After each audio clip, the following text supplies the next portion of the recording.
السلام عليكم ورحمة الله وبركاته. نحمده ونصلي على رسوله الكريم، أما بعد فأعوذ بالله من الشيطان الرجيم. بسم الله الرحمن الرحيم.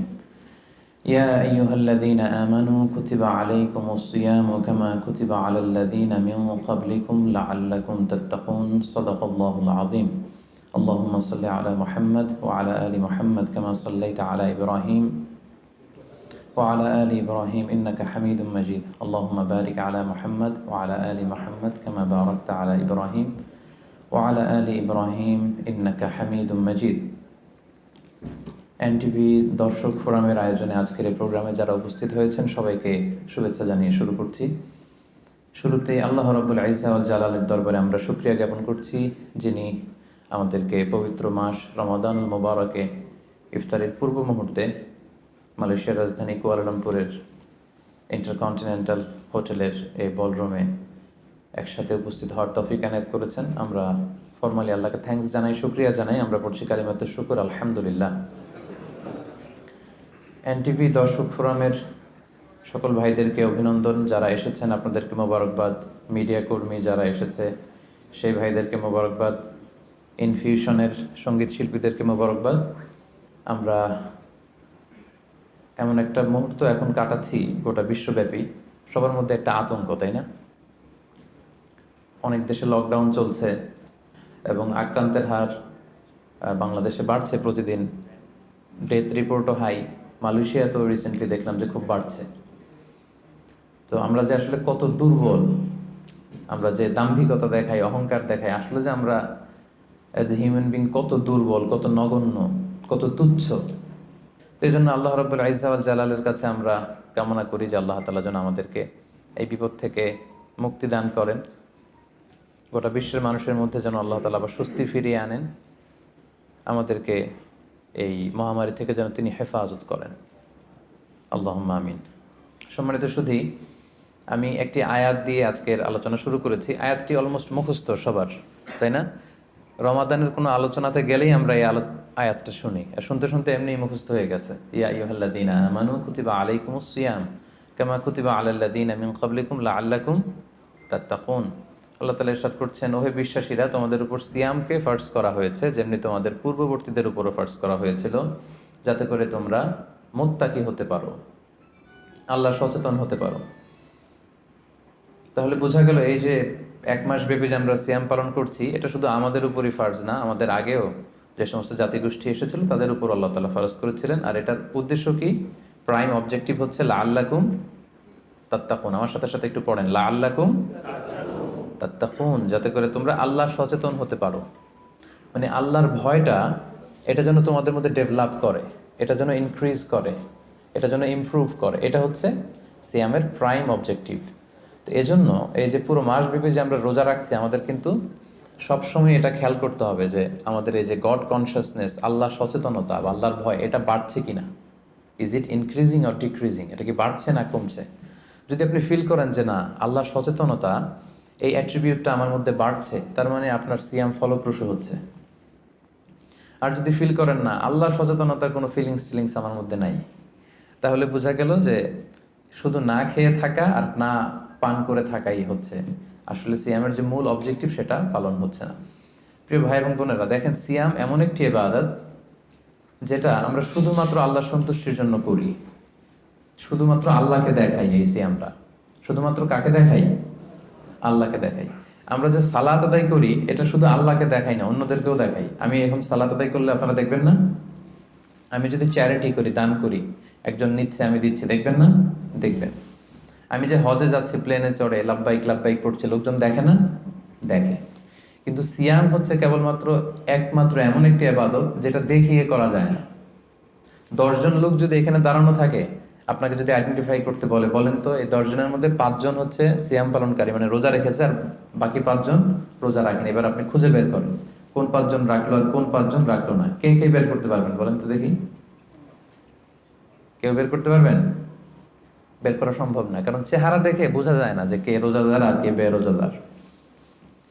তো এই জন্য সিয়ামটা শুধু আল্লাহর জন্য আমরা রাখি, শুধু তিনিই জানেন আমি রোজা রেখেছি কি রাখিনি। ধরেন আমি বাসার ভেতরে ক্ষুধা, তো আমি যদি হুট করে কিছু খেয়ে ফেলি, খেয়ে আবার মসজিদে নামাজের সময় নামাজে গেলাম, সবাই মনে করবে আমি কি রোজায় রেখেছি। আসলে কি রাখছি? রাখি নাই। আবার আমার প্রচন্ড তৃষ্ণায় গলা কাঠ হয়ে আছে, আমি চাইলে কিন্তু কিছু পান করতে পারি দরজা বন্ধ করে, কেউ দেখছে না, একাকি। তো মানুষের কাছে যে আমি কিন্তু রোজাদারের ভান করতে পারি। তার মানে রোজা হচ্ছে এমন একটি ইবাদত যেটা পৃথিবীর কেউ টের পায় না যে আমি রেখেছি কি রাখিনি। একজন মাত্র টের পায়, তিনি কে? তার মানে সিয়াম পালনের মধ্য দিয়ে এই যে আল্লাহর ভয়টা, Allah is watching me, Allah is observing me, each and everything আমরা যেটা করছি আমাদের এই পার্থিব জগতে সবকিছু আল্লাহ দেখছেন, তিনি মনিটরিং করছেন। এই যে সেন্সটা, এটার নাম হচ্ছে তাকওয়া। এটার নাম কি? তাকওয়া। সো এই যে রোজা পালনের মধ্য দিয়ে আমাকে ফিল করতে হবে যে আমার এই তাকওয়াটা কি বাড়লো না কমলো। আমি যদি রোজাও রাখি আবার যদি মিথ্যা কথাও বলি, আমি যদি রোজাও রাখি আবার মানুষকে ঠকাই, আমি সিয়ামও পালন করলাম আবার অশ্লীল কাজের সাথেও যুক্ত থাকলাম, তাহলে বোঝা গেল মাই লেভেল অফ তাকওয়া ইজ ডিক্রিজিং, এটা কমছে। সো আমার ফার্স্ট অ্যান্ড ফরমোস্ট রিমাইন্ডার হচ্ছে আজকের এই আলোচনায় যে এই যে সিয়াম আমরা পালন করছি, আমাদের খেয়াল রাখতে হবে যে আমাদের তাকওয়ার লেভেলটা বাড়ছে কিনা, আমরা আমাদের তাকওয়ার লেভেলটাকে ইমপ্রুভ করতে পারছি কিনা। সম্মানিত শুধু এটা এমন একটা বরকতময় মাস, এ মাসে জান্নাতের দরজা খুলে দেয়া হয়। The doors of heaven are opened, the doors of hell fire are closed. শয়তানকে চেইন আপ করা হয়। এর মানে হচ্ছে এবাদতের একটা চমৎকার পরিবেশ বিরাজ করে এ মাসে। এ মাসে আপনি তেলাওয়াত করে, আপনি জিকির করে, আপনি তাহাজ্জুদ পড়ে, আপনি কিয়ামুল লাইল করে যে মজা পাবেন, যে একটা আবহ তৈরি হবে, বছরের অন্য কোনো সময়টাতে কিন্তু এরকম হয় না। এবং তার চেয়ে মজার ব্যাপার হচ্ছে এই মাসে আমরা যত ইবাদত অফার করি এগুলোর সওয়াবগুলো জ্যামিতিক হারে বাড়ানো হয়। অন্যান্য মাসে নেক আমল করলে সেটার রিওয়ার্ডসগুলো দেওয়া হয় গাণিতিক হারে, কিন্তু এ মাসে যেই নেক কাজগুলো আমরা করব সেটার সওয়াবগুলো বাড়ানো হয় জ্যামিতিক হারে। এ মাসে আমরা একটা নফল ইবাদত করলে এটা ফরজের সমান সওয়াব, একটা ফরজ ইবাদত করলে 700 গুণ সওয়াব, রমজান মাসের উমরা করলে হজের সমান সওয়াব। সুবহানাল্লাহ পড়বেন না? সুবহানাল্লাহ বিহামদি। তার মানে মাউসুমুল ইবাদা, ইবাদতের মাউসুম, অনেক অফার, নানা ধরনের আসমানি অফারের হাতছানি। ছোট্ট কাজ করলে এটাকে ফুলিয়ে ফাপিয়ে আল্লাহ তাআলা অনেক বড় করে আপনার আমলনামায় ঢুকিয়ে দিবে। এবং এই মাসটা আসলে আল্লাহ রাসূল সাল্লাল্লাহু আলাইহি ওয়াসাল্লাম খুব বেশি দান করতেন। আল্লাহ রাসূল সাল্লাল্লাহু আলাইহি ওয়াসাল্লাম সবসময় দান করতেন। আল্লাহ রাসূল সাল্লাল্লাহু আলাইহি ওয়াসাল্লামের ডিকশনারিতে না ছিল না, কি ছিল না? না ছিল না। কেউ এসে কিছু চাইলেই উনি দিয়ে দিতেন সাথে সাথে। নো বলতে জানতেন না, নো, না, এটা তিনি বলতে জানতেন না।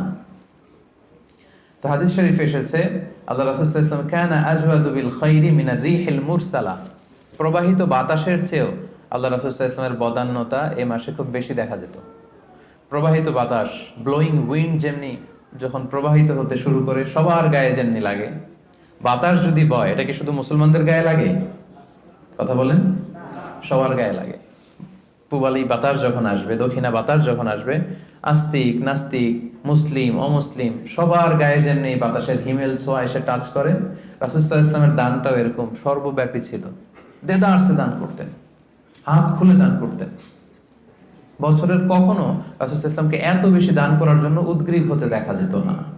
রমাদান আসলে তিনি যতটা দান করতেন।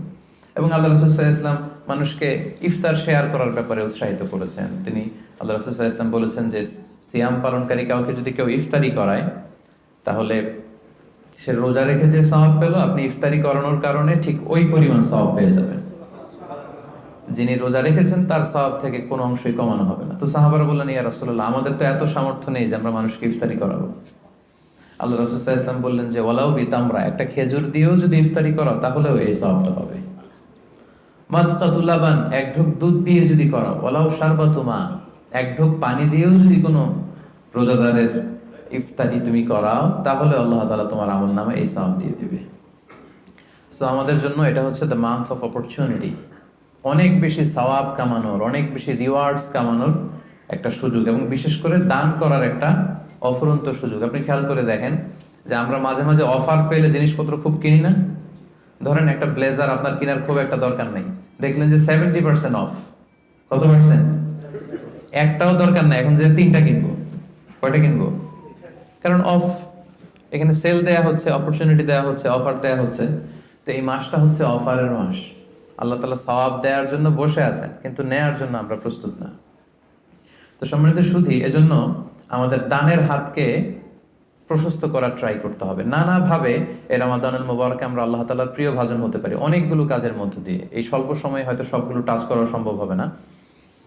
এজন্য আমি ভেবেছি দান করার মধ্য দিয়ে কিভাবে আমরা আল্লাহ তাআলার প্রিয় ভাজন হতে পারি, এই ব্যাপারটা আজকে ইফতারের আগ পর্যন্ত আমি একটু টাচ করবার চেষ্টা করবো ইনশাআল্লাহ। ডোনেশন করা আমরা করি না সবাই? আমরা ডোনেশন করি, চ্যারিটি করি, আমরা জাকাত দেই, অথবা আমরা নর্মাল চ্যারিটি করি, নফল দান করি। এই দানটাকে আল্লাহ তাআলা খুব বেশি পছন্দ করেন, অত্যন্ত বেশি ভালোবাসেন। এবং মজার ব্যাপার হচ্ছে, যারা দুনিয়াতে বেশি বেশি চ্যারিটি করে, ডোনেশন করে, মানে দান করে, তারা কিয়ামতের দিন নিজের আমলনামা দেখে নিজেই বিশ্বাস করতে পারবে না। তারা নিজের আমলনামা দেখে বলবে, আল্লাহ এত দান তো করি না, আমি দান করেছি ঠিক আছে, কিন্তু এত তো করি নাই, এটা হয়তো অন্য কারো আমলনামা, আমাকে ভুলে দেয়া হয়েছে। আল্লাহ বলবেন, না, এটা তোমারই আমলনামা। কামা ইউরাব্বি আহাদুকুম ফুলুবাহু, সহিহ বুখারীর বর্ণনা। আল্লাহ তাআলা বলেন, গরু যারা পালে, যখন বাছুর হয়, উট যারা পালে আরব দেশে, যখন উটের বাচ্চা হয়, উটের মালিক খুব খুশি হয়, তখন সেই বাচ্চাটাকে খাইয়ে দাইয়ে পেলে পুষে বড় করে। আল্লাহ বলেন যে তুমি দান করেছিলে অল্প, কিন্তু এই ছোট্ট দানের সওয়াবটাকে আমি খাইয়ে দাইয়ে পেলে পুষে বড় করে হাত্তা তাকুনা মিসলাল জাবাল, বিশাল উহুদ পাহাড়ের সমান করে তোমার আমলনামায় ঢুকিয়ে দিয়েছি। সুবহানাল্লাহি ওয়া বিহামদি। তো ওই সময় যে যদি আপনি বিশাল বিশাল পাহাড়ের সমান সওয়াব দেখেন, আপনি কি সারপ্রাইজ হবেন না? হ্যাঁ, এটা হচ্ছে দ্য বিগেস্ট সারপ্রাইজ। অবাক হয়ে যাবেন আপনি, যে দিয়েছিলাম তো 10 রিঙ্গিট, দিয়েছিলাম কত, এখন দেখি যে 10 মিলিয়ন রিঙ্গিট হয়ে গেছে। সুবহানাল্লাহি ওয়া বিহামদি। সো এটা হচ্ছে এই অপরচুনিটিগুলো লুফে নেয়ার মাস। আমরা দেয়ার মাধ্যমে আল্লাহ তাআলার প্রিয় ভাজন হতে পারি। আর দিলে কখনো কমে না, দিলে কখনো কমে না। হাদিসে কুদসিতে আল্লাহ বলেন, আনফিক উনফিক আলাইক, ইবনা আদম আনফিক, তুমি দান করো, উনফিক আলাইক, আমি তোমাকে দেব, তুমি দাও তাহলে আমি তোমারে দেব। আমরা অনেক সময় মনে করি যে দিলে চলে যাবে, আসলে আপনি দিলে নতুন জিনিস পাবেন। লেটস সে আমার হাতে ধরেন এই যে ক্রেস্টটা দেয়া হলো, এটা আমি ধরে রাখলাম, তো এই 2 হাত দিয়ে ক্রেস্টটা ধরে রাখা অবস্থায় যদি আপনি আরো বড় কিছু দেন, ওটা নিতে পারবো? কথা বলেন, পারবো? এইটার দিয়ে দিলে কাউরে আর একটা বড় একটা নিতে পারবো, তাই না? আর ওইটা যদি দিয়ে দেয়, তখন আরো বড় কিছু নিতে পারবো। সো আপনি দিয়ে দেন, আপনি দেন, আসল দেয়ার মালিক হচ্ছেন আল্লাহ। তিনি দিয়ে একেবারে ভরিয়ে দিবেন আপনার জীবন। এবং আল্লাহ তাআলার দরবারে তার ভান্ডারে কি কোনো ঘাটতি কমতি আছে? হাদিসে কুদসিতে এসেছে, আপনা আদম লাউ আন্না আউওয়ালাকুম ওয়া আখিরাকুম ওয়া ইনসাকুম ওয়া জিন্নাকুম কামু আলা সাঈদিন ওয়াহিদ, হে বনি আদম, তোমাদের সবাই, পৃথিবীর শুরু থেকে আজ অবধি সবাই মিলে যদি বিশাল ময়দানে দাঁড়িয়ে যার যত ডিজায়ার, ডিমান্ড, কামনা, আকাঙ্ক্ষা আছে, চাইতে শুরু করো আমার কাছে, একটার পর একটা চাইতে থাকো, চাইতে থাকো। আর আমি আল্লাহ যদি তোমাদের সবার যার যা লাগবে সবও দিয়ে দেই, আমি আল্লাহর ধনভাণ্ডারের 1 ইঞ্চিও কমবে না, 1 ইঞ্চিও কমবে না। তো এজন্য আমাদের দানের হাতকে বিস্তৃত করা উচিত। দানের উপমা আল্লাহ তাআলা দিয়েছেন, মাসালুল লাযীনা ইউনফিকুনা আমওয়ালাহুম ফি সাবিলিল্লাহি কামাসালি হাব্বা আমবাতাত সাবআ সানাবিলা ফি কুল্লি সুমবুলাতিন মিআতু হাব্বা ওয়াল্লাহু ইউদাঈফু লিমান ইয়াশা ওয়াল্লাহু ওয়াসিউন আলিম। দানের দৃষ্টান্ত হচ্ছে শস্য বীজের মতো, চারা বীজের মতো। যে চারা বীজ মাটিতে আপনি গেড়ে দিলেন, সেখান থেকে বেরোলো 7টা শীষ, আর প্রতিটি শীষে বেরোলো শত শস্য দানা। সুবহানাল্লাহ। তার মানে 1 টাকা দান করলেন, এখান থেকে হয়ে গেল 700। এখান থেকে কি, মানে কত চমৎকার মেটাফরিক্যাল একটা উপমা বা উদাহরণ, যে দানের উপমা, এই যে আমরা আল্লাহর ফিসাবিলিল্লাহ দেই, হ্যাঁ, মানুষকে যে দান করি, এটার উপমা হচ্ছে একটা বীজের মতো। বীজ রোপণ করে দিলে 7টা শীষ গজালো, প্রতি শীষে শত শস্য দানা। 7 গুণ শততে কত হয়? 700। এভাবে আল্লাহ বাড়াতে থাকেন, শুধু বাড়াতেই থাকেন। তো এজন্য এই রমাদানে আমাদের দানের হাতটাকে একটু বিস্তৃত করা উচিত। আমি গত 2 বছর আগে খুব সম্ভবত এই হলরুমে এসেছিলাম, এনটিভি ভিউয়ার্স ফোরামের একটা প্রোগ্রামেই।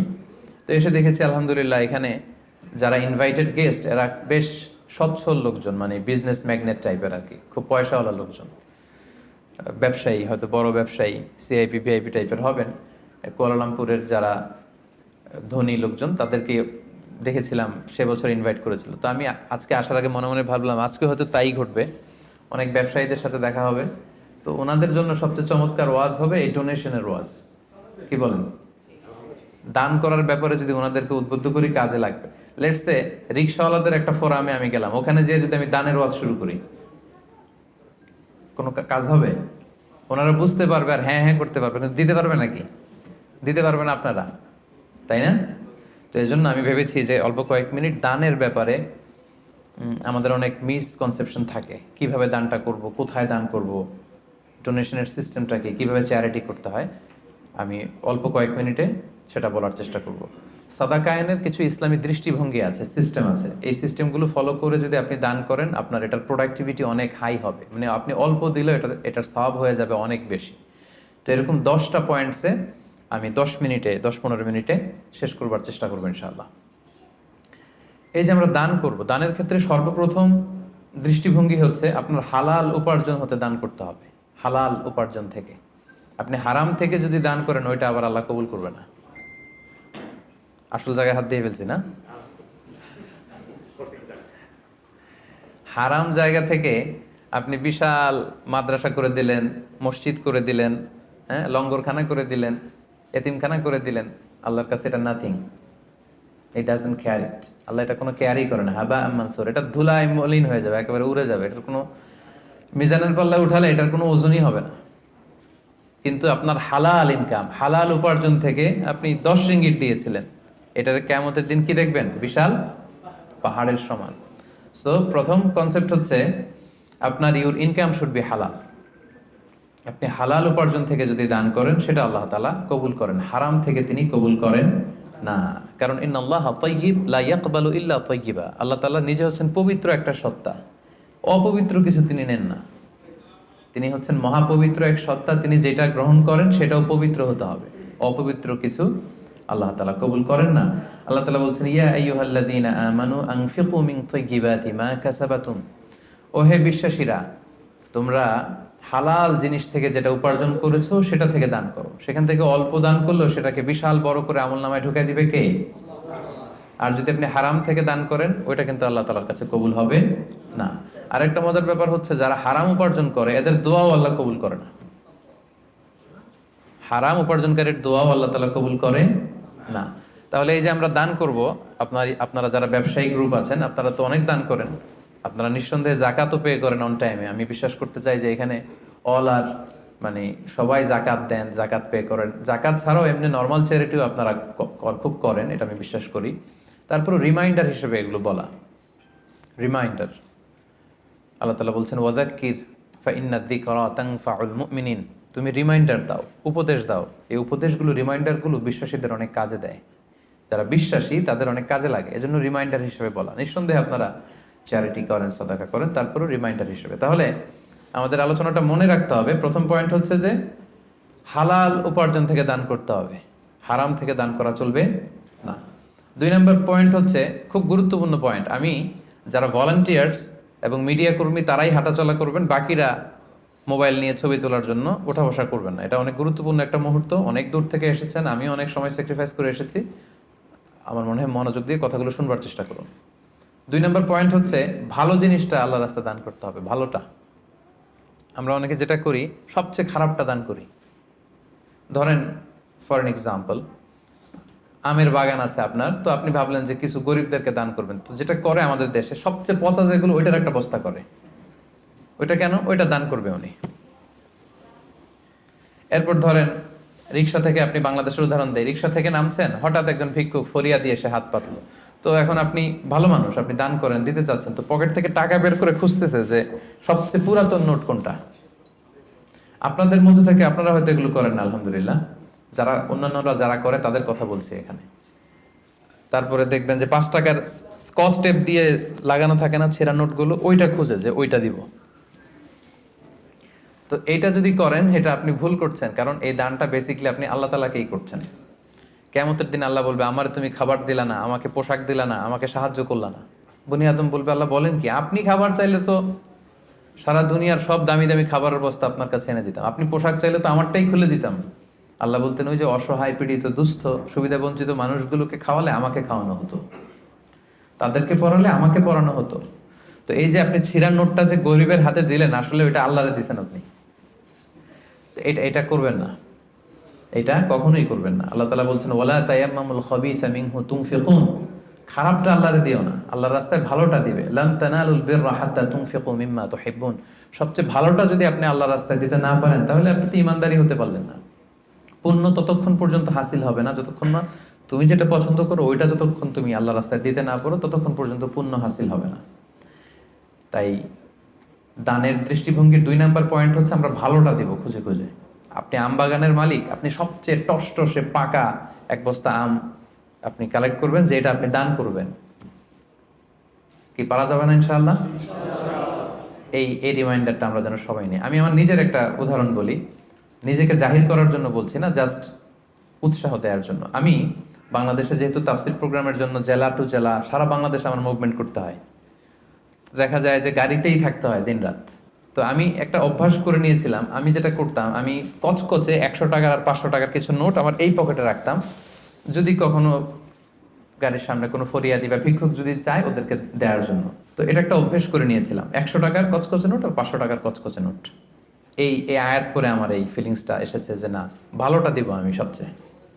তো আমার মনে পড়ে মেঘনা টোল প্লাজার এখানে একটা ছোট্ট জ্যাম হয়, তো তখন অনেক খোড়া ল্যাংরা লোকজন এসে এরকম হাত পাতে। তো আমি ওই গ্লাসটাকে এতটুকু নামালাম যতটুকু নামালে আমার টাকাটা শুধু বের করা যায় আর কি, ওইভাবেই দেই যাতে আমাকে দেখা না যায়। তো সামান্য একটু গ্লাসটা নামিয়ে 500 টাকার কচকচে একটা নোট আমি জাস্ট বের করে দিলাম। তো সে পেয়ে তো অবাক, হয়তো ওখানে ওই ছিঁড়া ফাড়া 10 টাকা 5 টাকার নোটগুলোই ওরা পেয়ে অভ্যস্ত। তো 500 টাকার কচকচে নোট যখন পেয়েছে, তখন সে এভাবে হাত তুলে দোয়া করতেছে আর হাসি, কি হাসি, ভুবন রাঙানো হাসি। মানে 5 লক্ষ টাকা দিয়ে ওই হাসি আমি কিনতে পারবো না। আমার বাসার পাশে এক মসজিদ, একবার আসরের সালাতে গেলাম, এক অন্ধ লোক সালাম ফেরানোর পরে বলল যে আমি অন্ধ, একটু আমাকে সহায়তা করবেন। একজন ওনাকে হাতে করে মসজিদের বারান্দায় দাঁড় করায় দিল। তো পকেটে হাত দিয়ে দেখি কোনো টাকা নেই, বাসা খুব কাছে, বাসায় চলে গেলাম। আবার ওই 500 টাকার কচকচে একটা নোট নিয়ে আসলাম। তো নিয়ে এসে ওনার কাছে হাত ধরে বললাম যে আপনি টাকা ধরলে চেনেন নাকি? বলে হ্যাঁ চিনি। দেখেন তো এটা কত? বলে 500 টাকা। মানে অন্ধদের আল্লাহ এই ক্যাপাসিটিটা দিয়েছে, এরা আপনার ওই 10 টাকা 100 টাকা 500 টাকা ধরে চিনতে পারে। তো আমি বললাম যে এটা সাবধানে রাখেন। তো এটা নিজেকে জাহির করবার জন্য না, জাস্ট প্রসঙ্গক্রমে উৎসাহ দেওয়ার জন্য যে আমরা কিন্তু চাইলে এই অভ্যাসটা করতে পারি। নট নেসেসারি যে 100 টাকার 500 টাকার হতে হবে। ধরেন যে 10 টাকার কচকচে নোট নিয়ে আপনি সবসময় ঘুরলেন এবং এটা প্ল্যান করলেন যে যখন দিব এই চকচকে 5 টাকার নোটটা দিব, কারণ আল্লাহ বলেছেন সবচেয়ে ভালোটা আমার রাস্তায় দাও। তো এই অভ্যেসটাকে আমরা একটু করতে পারবো ইনশাআল্লাহ, ইনশাআল্লাহ। তো এই অভ্যেসটা যেন করি যে সবচেয়ে ভালোটা আমি দিব আল্লাহর রাস্তায়। 3 নাম্বার হচ্ছে প্রয়োজনের অতিরিক্তটা দিবেন, প্রয়োজনাতিরিক্ত, এটা একটা গুরুত্বপূর্ণ ব্যাপার। ইসলাম দেখেন কত ব্যালেন্সড, কত ভারসাম্যপূর্ণ। ইসলাম বলে না যে আপনি সব উজাড় করে দেন, না, আপনি খরচের পরে যেটা আপনার অতিরিক্ত ওইখানে ইসলাম ভাগ বসিয়েছে যে দাও, ওখান থেকে দাও। ইয়াসআলুনাকা মাযা ইউনফিকুন কুলিল আফওয়া, তারা জিজ্ঞেস করে নবী কি দান করব? আল্লাহ বলেন নবী আপনি তাদের বলে দেন অতিরিক্ত যেটা তোমার লাগে না ওইটা দান করো। আল্লাহ রাসূল সাল্লাল্লাহু আলাইহি ওয়াসাল্লাম, ওই যে বলেছিলাম ওনার ডিকশনারিতে কি নাই, ভুলে গেছেন এতক্ষণে? আল্লাহ রাসূল সাল্লাল্লাহু আলাইহি ওয়াসাল্লাম ডিকশনারিতে কি নেই? মানে কেউ চাইলে না বলতে পারতেন না উনি। একবার আল্লাহ রাসূল সাল্লাল্লাহু আলাইহি ওয়াসাল্লামের গায়ে একটা মাত্র জামা, এক ফরিয়াদে এসে বললেন ইয়া রাসূলুল্লাহ আ'তিনি কামিসান, একটা জামা দেন আমাকে। রাসূল সাল্লাল্লাহু আলাইহি ওয়াসাল্লাম গায়েরটাই খুলে দিয়ে দিলেন। সুবহানাল্লাহ পড়বেন না? তো এখন গায়ে যেহেতু জামা নাই, সাহাবারা নানা কাজে এসেছে, উনি বেরো হতে পারেন না, ঘরে বসে আছেন। এবার আল্লাহ আয়াত নাযিল করলেন ওয়াল্লাযীনা ইযা আনফাকু লাম ইউসরিফু ওয়া লাম ইয়াকতুরু ওয়া কানা বাইনা যালিকা কাওয়ামা। এর অর্থ হচ্ছে মুমিনের বৈশিষ্ট্য হবে তারা যখন দান করবে তারা ব্যালেন্সড চ্যারিটি করবে, ভারসাম্যপূর্ণ দান, মানে তার প্রয়োজনের অতিরিক্ত যেটা ওইটা দিবে, খুব কৃপণতাও করবে না, আবার দিয়ে একেবারে সব উজাড় করে দিবে না। মানে এই আয়াত দিয়ে আল্লাহ তাআলা বোঝাতে চাইলেন নবীকে যে নবী জামা যদি 2টা থাকতো তো একটা দিতেন, জামা যদি 2টা থাকতো তো একটা পরছেন আর একটা দিয়ে দিতেন, সেটা ঠিক ছিল। বাট ছিলই কয়টা? একটা, ওইটাই যে দিয়ে দিছেন, এখন আপনার হবে কি? সুবহানাল্লাহ বিহামদিহি। কি দয়ালু নবী ছিলেন, কি দাতা নবী ছিলেন, কি দানশীল ছিলেন, কি জেনারাস ছিলেন। তো দানের ক্ষেত্রে ইসলামের দৃষ্টিভঙ্গি হচ্ছে ভারসাম্যপূর্ণ দান করতে হবে, সব উজাড় করে দিয়ে দেওয়া যাবে না। আপনার এই যে কষ্টে উপার্জিত সম্পদ, এটা ব্যবহারের সবচেয়ে বেশি হকদার আপনি নিজেই, আপনার ফ্যামিলি। তো আপনাদের খরচ শেষে অতিরিক্ত যেটা থাকবে সেটা আপনি দান করতে পারেন। তাহলে কয়টা পয়েন্ট বললাম? 3টা। আপনাদের মনোযোগ আছে তো, নাকি কষ্ট হচ্ছে? এই তো আর কিছুক্ষণ পরে আমরা ইফতারি করবো ইনশাআল্লাহ। 4 নম্বর পয়েন্ট হচ্ছে দানে শো অফ থাকতে পারবে না, মানে লোক দেখানোর জন্য দান করা যাবে না। এটা আমরা অনেকে করে ফেলি দেখানোর জন্য, আমারে বড় শিল্পপতি বলবে, দানবীর বলবে, হাতেম তাই, হ্যাঁ আমার নাম পত্রিকায় আসবে। এই টেন্ডেন্সি নিয়ে যদি আপনি দান করেন, সব শেষ। শো অফ করা যাবে না। লোক দেখানোর জন্য যদি দান করেন, সে দান আল্লাহ তাআলা কবুল করে না। কিয়ামতের দিন আল্লাহ অনেক দানশীলকে বলবে তুমি জাহান্নামে যাও, go to the hell fire. দানশীল বলবে আল্লাহ আমি জাহান্নামে যাবো কেন? আমি তো এতিমখানা করলাম 40টা, মসজিদ বানাই দিলাম 50টা, এরপর মাদ্রাসা বানাই দিলাম এতগুলা, আমি জাহান্নামে যাব? আল্লাহ বলবেন যে তুমি তো এই দানগুলো করেছিলে যে লোকজন তোমাকে বাহাবা দিবে, ওই বাহাবা তো দুনিয়াতে তুমি পেয়েছোই, তো আমার কাছে কি চাও? Go to the hell fire, যাও জাহান্নামের আগুনে যেয়ে ঢুকো। তা আমরা কি ওইরকম দানশীল হতে চাই নাকি? আল্লাহ তুমি আমাদেরকে হেফাজত করো। আমরা যতটুকু দান করব শুধুমাত্র কেবলমাত্র একমাত্র আল্লাহর সন্তুষ্টির জন্য দান করব। মনে থাকবে তো সবার ইনশাআল্লাহ? আচ্ছা, 5 নাম্বার হচ্ছে গোপনে দান করাটা, এটা বেশি ভালো। প্রকাশ্যে দান করা যায়, এটা ভালো, বাট গোপনে দান করা বেশি ভালো। আল্লাহ তাআলা বলছেন ইন তুবদু সাদাকাতি ফানি'মা হিয়া ওয়া ইন তুখফুহা ওয়া তুতুহাল ফুকারা ফাহুয়া খায়রুল লাকুম। তুমি যদি দেখিয়ে দান করো এটা ভালো, এটা খারাপ না। আমি দিলাম, আরেকজন নিল, আপনারা দেখলেন, সমস্যা নাই যদি আমার নিয়ত ভালো থাকে। বাট যদি গোপনে দান করতে পারে, এটা হচ্ছে শ্রেষ্ঠ দান। এর চেয়ে শ্রেষ্ঠ দান আর হতে পারে না, গোপনে দান। 7 শ্রেণীর ব্যক্তিকে আল্লাহ তাআলা কিয়ামতের দিন ওনার আরশের নিচে ছায়া দিবেন, যেদিন আল্লাহ দেয়া আরশের ছায়া ছাড়া আর কোনো ছায়া থাকবে না। এই 7 শ্রেণীর ব্যক্তির মধ্যে 1 শ্রেণীর ব্যক্তি হচ্ছে যারা গোপনে দান করে, এত গোপনে দান করে যে তার ডান হাত কি দান করলো, বাঁ হাত সেটা টের পায় না। সুবহানাল্লাহ। গোপনে দান, গোপনে। আরব দেশে এই কালচারটা আছে। এই রমজানে এরা এত দান করে, তাহাজ্জুদের আগে দিয়ে বের হয়, একটা প্যাকেটের ভেতরে কিছু ইফতারি সামগ্রী, কিছু সাহুর সামগ্রী, আর ধরেন 500 রিয়ালের একটা নোট বাড়ির সামনে আস্তে করে রেখে দিয়ে আবার ড্রাইভিং করে চলে যাবে। এরকম 500টা বাড়ি, 100টা বাড়ির সামনে দিয়ে বাস শেষ। কে দান করলো তাও জানলো না, কিভাবে কি হলো কেউ টেরও পায়নি। যার পাওয়া দরকার সে পেয়ে গেছে, যার সওয়াব দরকার সে সওয়াব আল্লাহর কাছ থেকে নিয়ে নিয়েছে। তো এই যে গোপনে দানটা আল্লাহ তাআলার কাছে খুব বেশি প্রিয়, এবং এটা খুব পাওয়ারফুল একটা ব্যাপার। কতটা পাওয়ারফুল আমি একটা হাদিস শোনাই, লম্বা হাদিস, সময় আমাদের হাতে কম, আমি সংক্ষেপে বলি। আল্লাহ যখন এই পৃথিবী সৃষ্টি করলেন, পৃথিবী কাঁপছিল, আল্লাহ তখন পাহাড় পেরেকের মতো পৃথিবীতে ঢুকিয়ে দিলেন, পৃথিবীর কাঁপাকাঁপি বন্ধ হলো। ফেরেশতারা অবাক, আল্লাহ পাহাড়ের এত শক্তি যে আপনি পাহাড়কে কেটে দিলেন, পৃথিবীর কাঁপাকাঁপি বন্ধ হয়ে গেল। ইয়া রাব্বি হাল মিন খালকিকা আশাদ্দা মিনাল জিবাল, আপনার সৃষ্টিকুলের মধ্যে পাহাড়ের চাইতেও শক্তিশালী কিছু আছে? আল্লাহ বললেন আছে। সেটা কি? আল হাদিদ, লোহা। ফেরেশতারা আবার অবাক, লোহা এত শক্তিশালী? কারণ লোহার হাতুড়ি দিয়ে পাহাড় কাটা যায়, তাই না? তখন ফেরেশতারা আবার প্রশ্ন করলো, আল্লাহ তাহলে লোহার চাইতেও শক্তিশালী কিছু আছে নাকি? আল্লাহ বললেন আছে, আগুন আর নার। কারণ আগুনের ভেতরে লোহা ফেললে লোহা গলে যায়, তাই না? ফেরেশতারা আবার অবাক হয়ে বললেন, তাহলে আগুনের চাইতেও শক্তিশালী কিছু আছে নাকি? আল্লাহ বললেন আছে। সেটা কি? পানি। কারণ আগুনে পানি ঢেলে দিলে আগুন অস্তিত্ব হারায়। ফেরেশতারা শুধু অবাক হচ্ছে, খালি অবাক হচ্ছে। এবার বললেন, আল্লাহ তাহলে পানির চাইতে শক্তিশালী কিছু আছে নাকি? আল্লাহ বললেন আছে। সেটা হচ্ছে বাতাস। কারণ বাতাস ঝাপটা মেরে জলোচ্ছ্বাস তৈরি করে জলের মধ্যে, পানির মধ্যে, তাই না? এক জায়গা থেকে পানি নিয়ে অন্য জায়গায় নিয়ে যায়। ফেরেশতারা আবার অবাক, বাতাস এত শক্তিশালী? ইয়া রাব, আল্লাহ তাহলে এই বাতাসের চাইতে শক্তিশালী কোন সৃষ্টি কি আপনার সৃষ্টিকুলে আছে? আল্লাহ বললেন আছে। কে? আল্লাহ বললেন ওই বনি আদম যে গোপনে দান করে। ওই বনি আদম যে গোপনে দান করে, এত গোপনে তার ডান হাত কি দিয়েছে, বাঁ হাত সেটা টের পায় না। সুবহানাল্লাহ। আল্লাকা সিররুন ইনদাল্লাহ বাইনাকা আনতা ওয়া বাইনাল্লাহ, আল্লাকা সাদাকাতুন তাখফা লা ইয়ালামুহা ইল্লাল্লাহ, আল্লাকা সিররুন ইনদাল্লাহ বাইনাকা আনতা ওয়া বাইনাল্লাহ, আল্লাকা সাদাকাতুন তাখফা লা ইয়ালামুহা ইল্লাল্লাহ। সুবহানাল্লাহ। তোমার আর তোমার রবের মাঝে এরকম গোপন কোনো ডিলিংস আছে নাকি যেটা দুনিয়ার কেউ জানে না, শুধু তোমরা জানো? তোমার জীবনে এমন কোনো গোপন দান আছে নাকি যেটা আল্লাহ ছাড়া কেউ দেখেনি? কত চমৎকার না শীত! তো আমাদের প্রত্যেকের জীবনে এরকম গোপন কিছু আবাদত থাকা দরকার, গোপন কিছু দান থাকা দরকার, যেটা যাকে দিছি ও জানে, আর যার জন্য দিছি সে জানে, আর কারোর জানানোর দরকারও নাই। এত বেশি পাবলিসিটি, এত বেশি প্রচার প্রচারণার দরকার নাই। তো এই জন্য দানটা হতে হবে গোপন দান, এটা আল্লাহর কাছে প্রিয়।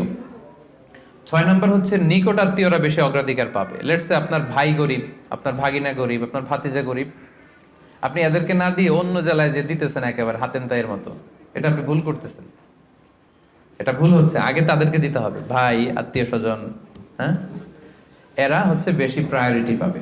কারণ হাদিসে এসেছে আত্মীয়কে যদি আপনি চ্যারিটি করেন, এখানে দুইটা সওয়াব, এক হচ্ছে দানের সওয়াব, আর হচ্ছে আত্মীয়তার সম্পর্ক যে মিলিয়ে রেখেছেন ওইটার সওয়াব। সুবহানাল্লাহ। তো এই জন্য আমাদের নিকট আত্মীয় যদি কেউ এরকম দুস্থ অসচ্ছল থাকে, আমরা আগে তাদেরকে প্রায়োরিটি দিব দানের ক্ষেত্রে। 6 নম্বর হচ্ছে আত্মসম্মান বোধের কারণে কিছু লোক আছে যারা মানুষের কাছে চেয়ে বেড়াতে পারে না, এদেরকে প্রায়োরিটি দিতে হবে। কিছু লোক আছে সব জায়গায় চায়, যেখানেই দান দক্ষিণা হচ্ছে ওখানে যে লাইন ধরে, দিনে 5টা লাইন ধরবে, সব জায়গায় যে হাত পেতে আছে। কারণ এদের চক্ষু লজ্জার ব্যাপারটা ওইরকম নাই, এরা চাইতে পারে, সমস্যা হয় না, আসলেই গরিব, আবার চায়ও মানুষের কাছে যেতে আসছে, চাচ্ছে তো পাচ্ছে। কিছু লোক আছে বুক ফাটে তো মুখ ফোটে না, এর পেটে ক্ষুধার জ্বালা কিন্তু বলে না কাউকে, এমন ভাবে চলে আত্মসম্ভ্রম বোধের কারণে, তার একটা প্রেস্টিজ আছে, সে কারো কাছে চায় না, কারো কাছে যে হাতও পাততে পারে না সামাজিক একটা অবস্থানের কারণে। আমাদের বিত্তশালী যাদেরকে আল্লাহ তাআলা বানিয়েছেন, আমাদের দায়িত্ব হচ্ছে এদেরকে খুঁজে খুঁজে লিস্ট করে এদের হাতে যে পৌঁছে দেয়া। মনে থাকবে তো ইনশাআল্লাহ। এরপরে দান করার ক্ষেত্রে আরেকটা জিনিস খেয়াল রাখতে হবে, দান করে খোটা দেওয়া যাবে না। লা তুবতিলু সাদাকাতিকুম বিল মান্নি ওয়াল আযা। খবরদার, তোমরা খোটা দিয়ে, কষ্ট দিয়ে তোমাদের সাদাকাকে বাতিল করো না।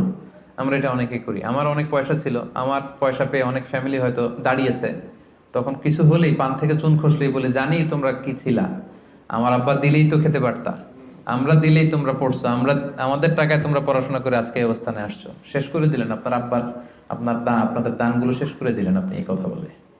খোটা দিয়েছেন তো আপনার আমলনামা, এই দানের যে সওয়াব, এটা আল্লাহ ধ্বংস করে দিবে। এজন্য খবরদার, লা তুবতিলু সাদাকাতিকুম বিল মান্নি ওয়াল আযা।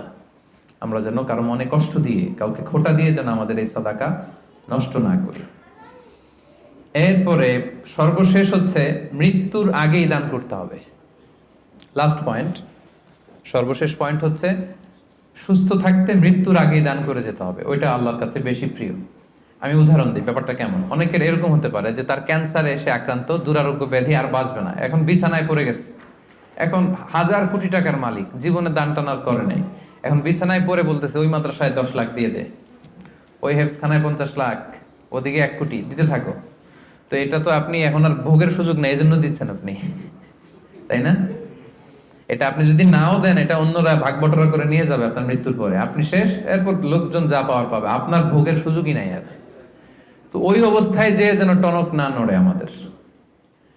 আল্লাহ রাসূল সাল্লাল্লাহু আলাইহি ওয়াসাল্লামকে জিজ্ঞেস করা হয়েছে, ইয়া রাসূলুল্লাহ আইয়ু সাদাকাতি আ'যামু আজরা, কোন সাদাকায়, কোন দানে সওয়াব বেশি? রাসূল সাল্লাল্লাহু আলাইহি ওয়াসাল্লাম বললেন, ওয়া আনতা সাদাকা ওয়া আনতা সহিহুন শাহীহ তাখশাল ফাকরা ওয়া তা'মুলুল গানা।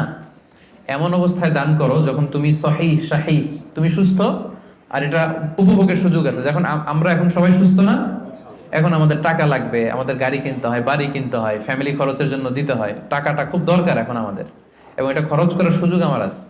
এখন যদি আপনি দান করুন, এই দানটা আল্লাহ তাআলার কাছে বেশি প্রিয়। এখন আপনি বিছনায় পড়ে ক্যান্সারে আক্রান্ত, কোভিড-19 যান যায়, ডাক্তার বললো আশা ছেড়ে দিছে আমরা, আপনি হয়তো আর বাঁচবেন না, এখন আপনি ওই মাদ্রাসায় 50 লাখ, ওই এতিমখানায় 20 লাখ দিতেছেন। তো এটা হচ্ছে আপনি ঠেকায় পরে দিচ্ছেন, চিপায় পরে, ভেজালে পরে দিচ্ছেন আর কি। এই দানটা আল্লাহর কাছে কতটুকু যে সওয়াব পাবেন আল্লাহই ভালো জানে। তো এই ঝামেলায়, ভেজালে পড়ার আগে, বিপদে পড়ার আগে আমাদেরকে দান করতে হবে। যখন আমি শাহী সুস্থ, এখন আমার উপার্জনের অনেক সুযোগ আছে। তো সম্মানিত সুধী, এই রমাদান হচ্ছে আমাদের এই সাদাকার সবচেয়ে বড় সুযোগ।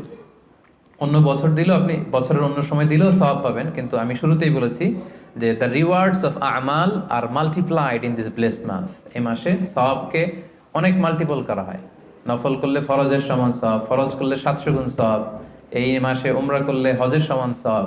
আপনি চিন্তা করছেন হিসাবটা? এজন্য আমাদের যাদের জাকাত ফরজ হয়েছে আমরা যেন জাকাত আদায় করে দেই, হিসেব করে দিতে হয় জাকাতটা। অনেকে বাংলাদেশে যেটা করে, তারা মনে করে যে দিয়ে দিলাম 20,000 শাড়ি জাকাত, এটা কিন্তু জাকাত আদায় হয় না। জাকাতের শাড়ি, জাকাতের লুঙ্গি বলতে কোনো টার্মিনোলজি ইসলামে নাই।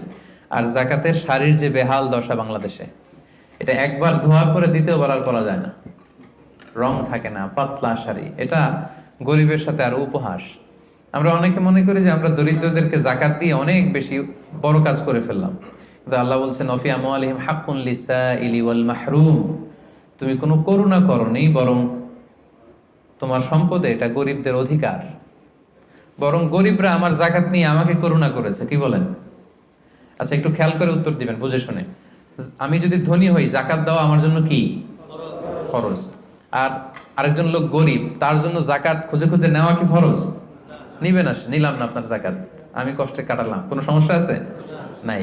তো আমার ফরজ কিন্তু আমার ঠিকই আদায় করে ফেলতে হবে, আল্লাহর মহাখাজা, আল্লাহর পাকড়াও থেকে বাঁচার জন্য আমাকে দিতেই হবে। কিন্তু ও বাধ্য না নিতে, তার মানে ও আমারে বাঁচায় গেল, তাই না? সে আমাকে বাঁচালো জাহান্নামের আগুন থেকে।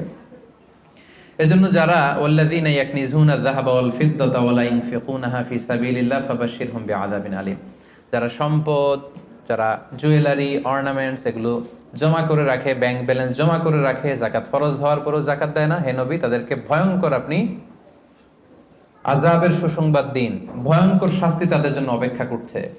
সাইয়ুতাওয়াকুনা মা বাখিলু বিহি ইয়াউমাল কিয়ামাহ। সবচেয়ে ভয়ঙ্কর কথা হচ্ছে কিয়ামতের দিন এই পৃথিবীতে যত অন্যায় আমরা করি সবগুলোর শাস্তি দেয়া হবে জাহান্নামে যাওয়ার পরে। শুধু জাকাতের শাস্তি দেওয়া শুরু হয়ে যাবে ইয়াউমাল কিয়ামা, কিয়ামতের ময়দানে শিকল দিয়ে ডান্ডা বেরি পরি আপনাকে টানা হবে। কথা বুঝতে পেরেছেন? সব অপরাধের শাস্তি কোথায় হবে? জাহান্নামে। কোথায় যাওয়ার পরে? আগে ফায়সালা, আমি জান্নাতি না জাহান্নামে, জাহান্নামে গেলে তখন শাস্তি। শুধু জাকাতের শাস্তি কিয়ামতের ময়দানে মায়ের শুরু। আচ্ছা, এবার একটু বলেন তো, যে লোকটা জাকাত না দেওয়ার কারণে কিয়ামতে কোটি মানুষের সামনে তাকে শিকল ধরে টানা হচ্ছে, সে যদি নামাজি হয়ে থাকে তার নামাজ কি কাজে লাগলো? ও যদি হজ করে থাকে ওর হজ কি কাজে লাগলো? ওর অন্যান্য ইবাদত কি কাজে লাগলো? তো এই জন্য এই জাকাত এটা হচ্ছে গরিবের অধিকার, এবং এটা আল্লাহ তাআলা আমাদের উপর ফার্জ করেছেন, অবধারিত। এই ক্ষেত্রে যেন আমরা কোনো ধরনের গরিমসি না করি। এবং কিয়ামতের দিন আল্লাহ বলছেন যে আমরা যে সম্পদগুলো জমা করেছি এগুলোকে আগুনে পুড়িয়ে লোহার খুন্তি দিয়ে কপালে একটা ছেক দেওয়া হবে, পাঁজরে একটা, পিঠে একটা। জাহান্নামের আগুন এটা যেন তেন আগুন না। দুনিয়ার আগুন আঙ্গুলে লাগলে আঙ্গুল জ্বলে, জাহান্নামের আগুন আঙ্গুলে একটু লাগালে আগে কলিজা জ্বলে যাবে। নারুল্লাহিল মুকাদা আল্লাতী তাত্তালিউ আলাল আফইদা। দুনিয়ার আগুন যেখানে লাগে ওইখানে জ্বলে, পায়ে লাগছে পায়ে জ্বলবে। জাহান্নামের আগুন লাগা মাত্রই আগে কলিজাটা ছাই হয়ে যাবে। ওই আগুন হজম করার ক্ষমতা দিয়ে আল্লাহ আমাদেরকে তৈরি করেননি। এজন্য আল্লাহ তাআলা আমাদের যাদেরকে তিনি ব্লেসিং দিয়েছেন, আমাদেরকে সম্পদশালী করেছেন, সচ্ছল বানিয়েছেন, আমরা যেন এই ফরজ জাকাতকে আদায় করি। যারা জাকাত আদায় করবে না, এই সম্পদগুলো তাকে সাপ হয়ে পেঁচিয়ে ছবল মারতে থাকবে আর বলবে আনা মালুক আনা কানজুক। জাহান্নামের ভেনোমাস স্নেকগুলো আপনার সারা শরীরে পেঁচিয়ে শুধু ছবল মারতে থাকবে। কারুনের ঘটনা আমাদেরকে আজও আমাদের চোখের সামনে রয়েছে, যে কারুনের সব সম্পত্তি সহ আল্লাহ মাটিতে দাবিয়ে দিয়েছিল, তার সব সম্পত্তি সহ দাবিয়ে দিয়েছিল। ওই জায়গাটা এখন একটা লেক, বহাইরা কারুন বলে, আমি নিজে দেখে এসেছি মিশরে। এটা একটা টুরিস্ট স্পট, অনেকে দেখতে যায়। তো আজও কিয়ামত পর্যন্ত 1 বিঘত করে সে মাটির নিচে যাচ্ছে তো যাচ্ছে, যাচ্ছে তো যাচ্ছে। তো সম্মানিত সুধী, আসুন আমরা ইফতারের এই পূর্ব মুহূর্তে আল্লাহ তাআলা আমাদের যাদেরকে সম্পদ দিয়েছেন, দান করে যিনি আমাদেরকে অনেক প্রাচুর্যতা দিয়েছেন, সচ্ছলতা দিয়েছেন, আমাদেরকে মিলিয়নার বানিয়েছেন, বিলিয়নার বানিয়েছেন। এটা কিন্তু আল্লাহর খেলা। হ্যাঁ, আমাদের চেষ্টা ছিল। দেখেন গল্পটা দেখেন, গাড়ির ভেতরে হচ্ছে বিলিয়নিয়ার আর বাইরে দাঁড়িয়ে আছে নিঃস্ব, এরকম হাত পাচ্ছে আর উনি দিচ্ছে। গল্পটা উল্টাও হতে পারতো, আমি ওই জায়গায় দাঁড়িয়ে এরকম চাচ্ছি, তাই না, আর উনি দিচ্ছে, এরকম হতে পারতো না ঘটনাটা? তো ঘটনাটা কিন্তু আল্লাহ ওরকম করেননি, বরং আল্লাহ ব্লেসিংস করেছেন আমাদেরকে। আমাদেরকে তিনি সম্পদের মালিক বানিয়েছেন, তিনি আমাদেরকে প্রাচুর্যতা দিয়েছেন, আমরা যেন এর শুকরিয়া করি এবং এর জাকাত যেন আদায় করি, এবং এই রমাদানে বেশি বেশি দান করে অফারের মাসে অফারগুলো যেন আমরা নিতে পারি এবং আল্লাহ তাআলার প্রিয় ভাজন বান্দাদের অন্তর্ভুক্ত যেন আমরা হতে পারি। আল্লাহ তাআলা আমাদের সবাইকে কথাগুলো বোঝার ও আমল করার তৌফিক দান করুক, আমরা পড়ি আমিন।